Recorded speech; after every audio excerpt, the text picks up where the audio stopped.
We start off this show by saying that one of Mike Vrabel's underrated qualities is his innovation in practice and how the Titans practice, which is true. And they spent an hour and a half yesterday going through all these very unique situations to make sure the players know what to do in those situations, whether it was Hail Marys, the fumble Rooski, Brett Kern taking a safety, Tucker McCann taking a quick snap for a quick punt when they were trying to fake a field goal, fake field goals, fake punts, all these things.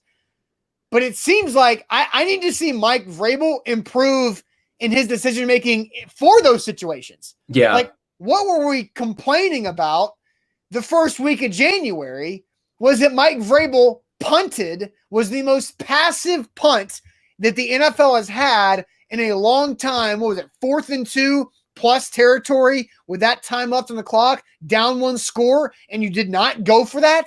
You punted the football instead of going for that?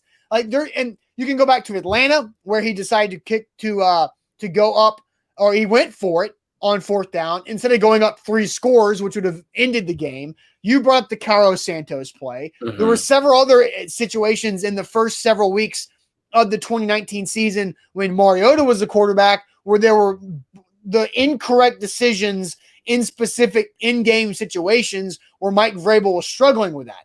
So it may be the going for the 2-point conversion or the play call in London a few years ago as well. Like, why would you run a slant to Taywan Taylor? That's a stupid 2-point play. Yeah. Especially when you got other guys out there. Well, that's Matt LaFleur. That's not Mike Vrabel. Mike Vrabel said go for 2. Yes. So go for 2 was the correct decision, but the play call was terrible. And you should know what your strengths are and what your weaknesses are in your 2-point play. And that was a bad decision there. So I want to see him improve on these critical situations.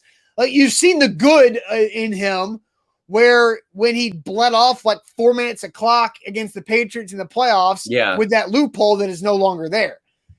But you can't have these awful, like what was there was another situation where he allowed 30 to 40 seconds to come off the clock in week 2 against the Colts when in the game where the field caught on fire. You remember that, Luke?